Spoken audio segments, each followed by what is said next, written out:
అంటే ఇప్పుడు మన తెలంగాణలో తీసుకున్నట్టయితే పక్కలో బెల్లం పెట్టుకొని తిరిగామన్నట్టు కొన్ని సామెతలు వినిపిస్తాయి.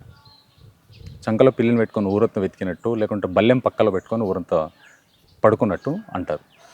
కొన్ని హిందువులే కానీ తక్కువ సామాజిక వర్గం వాళ్ళు, మేము బుద్ధిస్ట్, లేకుంటే మేము జై భీమ్ అంబేద్కరిస్ట్, కానీ హిందూ ఏదైతే పార్టీ ఉందో దానికి సపోర్ట్ చేయం. ఇది కరెక్ట్ కాదు. దీంట్లో శత్రువులను పెంచే అవకాశం ఎక్కువ ఉంటుంది. మొన్న తీసుకున్నట్టయితే ప్రవీణ్ కుమార్ గారు, మాజీ రిటైర్డ్ ఐఏఎస్ ఆఫీసర్, ఆయన కూడా రకరకాల విమర్శలు చేసి సడన్గా పార్టీ మారి వెళ్ళిపోయాడు. ఇప్పుడు వాళ్ళ పరిస్థితి గగ్గోలంలో ఉంది, ఏం చేయాలో అర్థం కాని సిచ్యువేషన్లో ఉంది. కానీ దాంట్లో ఉన్న వాళ్ళు రకరకాల మనుషులు ఎవరైతే ఉన్నారో, హిందూ అనేది కరెక్ట్ కాదు, నాస్తికత్వం correct, Ambedkarism correct, Buddhist correct అంటారు. ఎందుకంటే పుట్టింది ఇక్కడ భారతదేశంలో పుట్టినాం, ప్రతి ఒక్కరు హిందువులే. ముస్లిమ్స్ అయినా సరే వాళ్ళ ఫోర్ ఫాదర్స్ అయినా సరే హిందూ అక్కడి నుంచి వచ్చిన వేరు నుంచి వచ్చిందే. ఇక్కడ ఈరోజు క్రిస్టియన్స్ అయినా, ఆ రోజు ముస్లిమ్స్ అయినా. కానీ ఇప్పుడు ఈ మతానికి వెనకాల పడడానికి కారణం ఏమవచ్చు? హిందూ అనేది ఇంత శత్రువుగా మారడానికి వాళ్ళందరూ చూస్తే శత్రువులా చూస్తారు. హిందువులు ఎవరు వేరే వాళ్ళని శత్రువులా చూడరు. కానీ ఇటు క్రిస్టియన్స్ అయినా అటు ముస్లిమ్స్ అయినా హిందువుని శత్రువుగా చూస్తారు. ఎందుకు? దీని వెనకాల ప్రధాన కారణం ఏమవచ్చు? ఇందాక మేము చెప్పినట్టు శత్రుబోధ అనేది హిందుత్వంలో లేకపోవడం వల్ల, హిందుత్వం అనేది ఒక యూనివర్సల్ అండ్ న్యాచురల్ ఫినామినా. అంటే ఏకం సత్విప్ర బహుధా వదంతి అని చెప్తాం, ఈశ్వర సర్వభూతానాం అని చెప్తాం.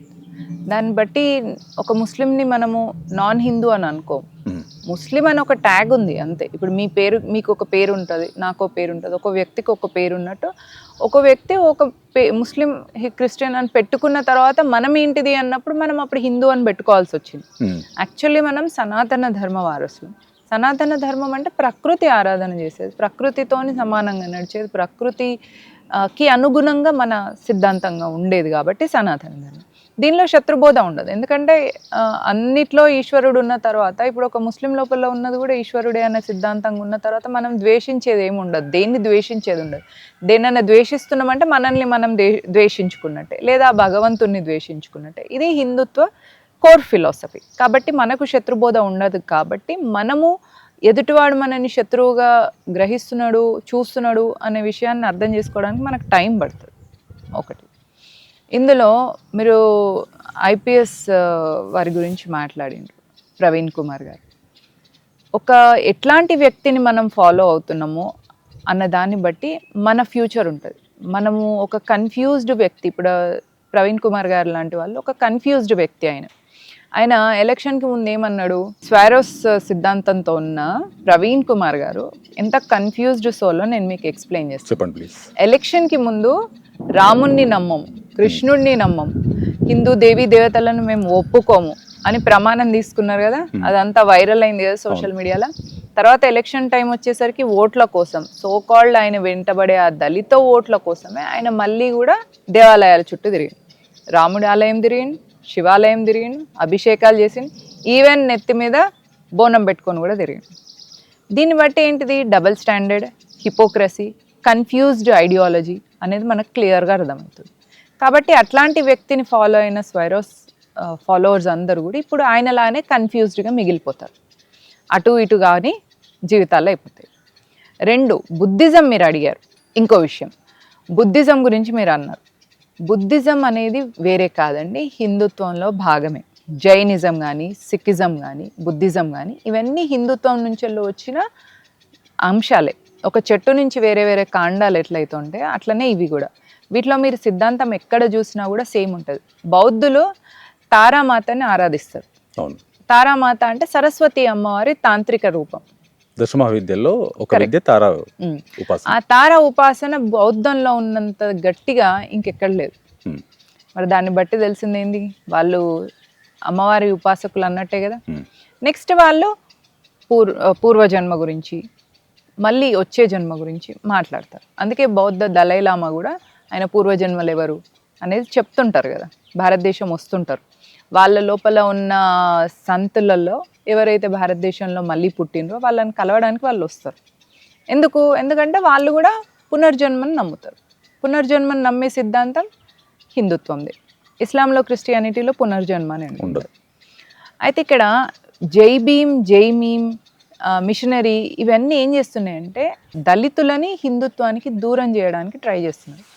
నేను ఇదివరకే చాలాసార్లు చెప్పిన, మాదిగలు అంటే ఒక వేరే సెట్ ఆఫ్ పీపుల్ కాదు, అదొక వర్ణం, అంతకంటే కాదు. ఇదివరకు ఊర్లలో ఊరిని కాపాడడం కోసం ప్రతి ఇంటి నుంచి వెళ్ళి కానీ లేదా ఊర్లలో బాగా క్షమత కలిగిన వ్యక్తులను కొందరిని తీసి, అంటే బాగా బలిష్ఠులనైన బాహుబలి అంటాం కదా, అట్లా మహాదిగలు అంటే మంచిగా పటిష్టంగా ఉన్న వాళ్ళను ఒక గ్రూప్ చేసి వాళ్ళ ఊరవతల ఉంచి ఊరికి కాపలాగా ఉంచింది అనమాట. వాళ్ళే మాదిగలేండ్రు, మహాదిగలే మాదిగలు. వాళ్ళు ఎంత ధార్మికంగా ఉండేవాళ్ళంటే, మీరు మతం మారండి లేదా ఎత్తిపోయండి, బాత్రూమ్ దాని ఆ పనన్న చేయండి అంటే, మేము అది ఎత్తన్న పోస్తాం కానీ మతం మారము అని వాళ్ళు అట్లనే ఉన్నారు. కాబట్టి వాళ్ళే పారిశుద్ధ్య కార్మికులైనరు.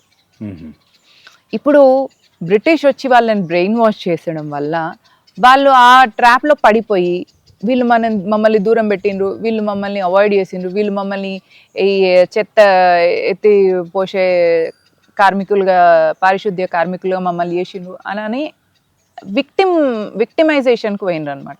యాక్చువల్లీ వాళ్ళు ఒక వీరత్వం కలిగిన వాళ్ళు. ఎత్తిపోస్తాం కానీ మతం మారము అనడం ఎంత గొప్పగా ఉంది.